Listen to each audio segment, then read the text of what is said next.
من جماهير بورسعيد، لان انا يعني اعتبر ان انا عشت في بورسعيد اجمل ايام حياتي. انا الاعياد كنت بقضيها في بورسعيد. انت شايف اللي انت بتعمله ده طموح؟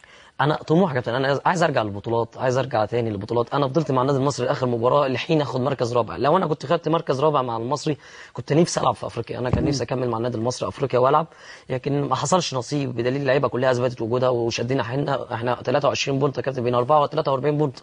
ده انجاز كابتن طه بصري والجهاز الفني اللي موجود عمله، والكابتن مختار وهو موجود عمل انجاز للنادي المصري. الناس اللي كانت موجوده كلها عملت انجاز للنادي المصري، لكن ما حصلش نصيب ان احنا نبقى رابع.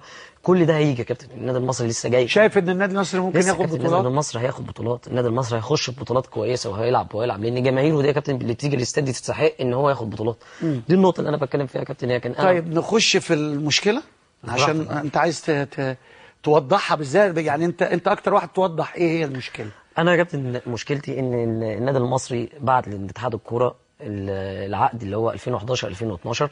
تمام. واتحاد الكوره قال له لازم تحط 2010 2011 عشان العقد يتوثق. 2011 2012 كان في شرط جزائي؟ هو الشرط هو يا كابتن، الشرط هو على 2011 2012. المشكله يا كابتن برضه مش في مستر كامل ابو علي عشان الراجل ما نظلموش. المشكله في الناس اللي مع مستر كامل ابو علي. مالهم؟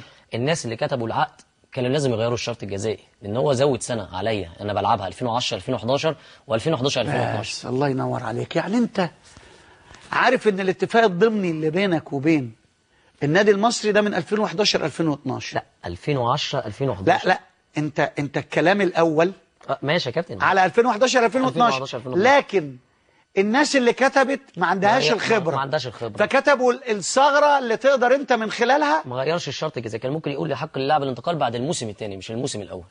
بعد الموسم الثاني بالنسبه لي. اقرا لنا الشرط لو سمحت.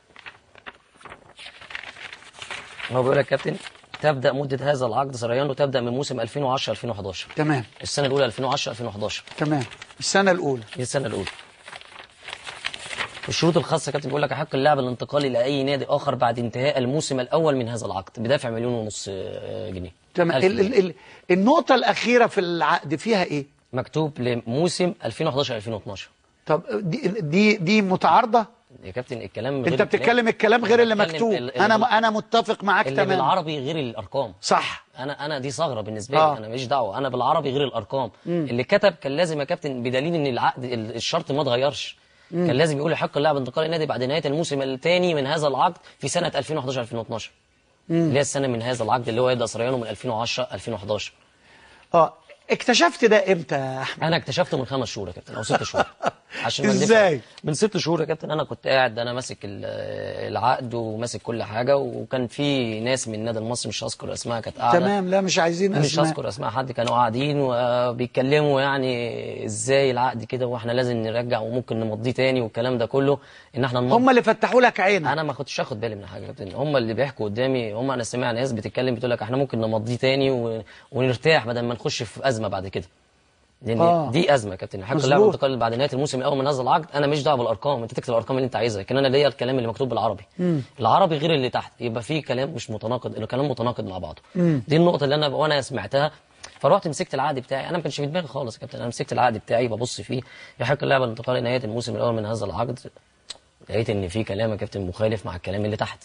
يبقى بدليل ان الناس اللي خايفه من مستر كامل هي اللي عامله كده. بس فانا خدت من 5 شهور يا كابتن. ومن 5 شهور ما خدتش خطوه لحين اخلي النادي المصري في مركز. عايز اخلي النادي المصري في مركز رابع عشان ما تعملش بلبله. وهمشي بالتراضي. بالتراضي. حلو قوي يعني انا همشي بالتراضي. انا العقد ده عجبني كلامك جدا. همشي بالتراضي. بدليل يا كابتن في جماهير كتيره من جماهير بورسعيد لما اتكلمت معايا انا اتكلمت معاهم قلت لهم يا جماعه انا مش همشي من النادي المصري. لما همشي من النادي المصري هرضيكم. اذا كان النادي الاهلي عايزني او نادي الزمالك او اي نادي هيجيب لكم لعيبه وتاخدوا المبلغ بتاعكم اللي هو 1.5 مليون. يعني تبقوا متراضيين بلعيبه واحمد شيدي بس العجز بتاعه اتسد في النادي المصري. يبقى انا كده مشيت وراضي عن نفسي وراضي عن ضميري وراضي عن حياتي. يبقى انا كده مرضي. الكلام ده كلمت مستر كامل ابو علي. قلت له مستر كامل انا دلوقتي في تفاوض معايا. بس مستر كامل مش عايز يفرط فيك. مستر كامل بيحبني جدا. انا بص الراجل ده اب بالنسبه لي. وانا بحترمه. لكن برضه يا كابتن انا 3 سنين في النادي المصري. 3 سنين اديت للنادي المصري. انا لاعب 8160 دقيقه.